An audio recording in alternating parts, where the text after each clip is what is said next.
Hello everyone, কেমন আছো সবাই? আশা করি সবাই ভালো আছো। চলে এলাম আবার একটা নতুন ভিডিও নিয়ে। জানো তো, ভগবান যখন খারাপ দেয় তখন তোমার সব দিক থেকে খারাপ দেয়, কোনো দিক থেকেই তোমার ভালো হতে দেবে না।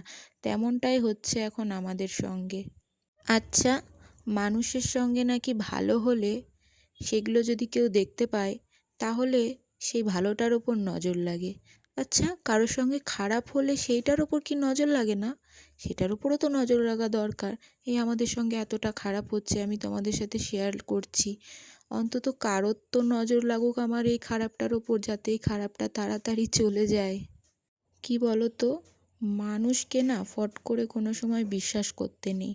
আর সেই বিশ্বাস করেই আজ আমরা এতটা ঠকেছি, কি আর বলবো।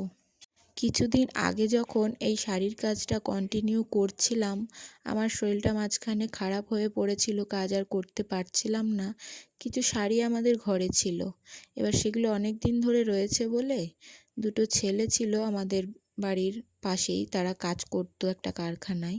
এবার তাদেরকে দিয়ে আমরা ওই কাজটা করিয়েছিলাম। এবার তারা বলেছিল যে আমরা ভালো কাজ জানি, আমাদের কোনো অসুবিধা হবে না কাজ করতে। তারপরেও আমি বলেছিলাম যে তোরা দাদা আসুক, তাহলে তোর দাদা এসে তোদের সঙ্গে দেখিয়ে দেবে, তারপরে কাজ করিস।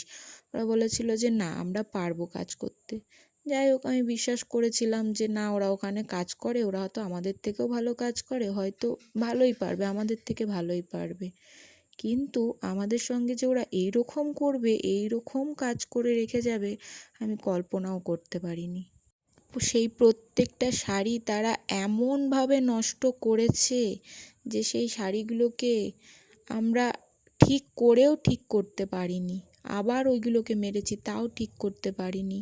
কালকে সেই শাড়িগুলোর অবজেকশন এসছে। এবার সেগুলো না বিক্রি করতে পারলে পুরোপুরি দায়ভারটা আমাদের ওপর পড়বে, কেননা এখানে মালিকের তো কোনো দোষ নেই। অবশ্যই দোষ নেই, কেননা কাজটা আমরা করিয়েছি। আমাদের উচিত ছিল ওদের বিশ্বাস না করে ওদের সামনে বসে কাজটা ওদের ভালো মতন বুঝিয়ে দেখিয়ে দেওয়া, কিন্তু আমরা সেটা করিনি, বিশ্বাস করেছিলাম। আর সেখানেই আমরা ঠকেছি। আর শুধু এই একবার ঠকেছি তা নয়, আমরা বহুবার এরকম ঠকেছি।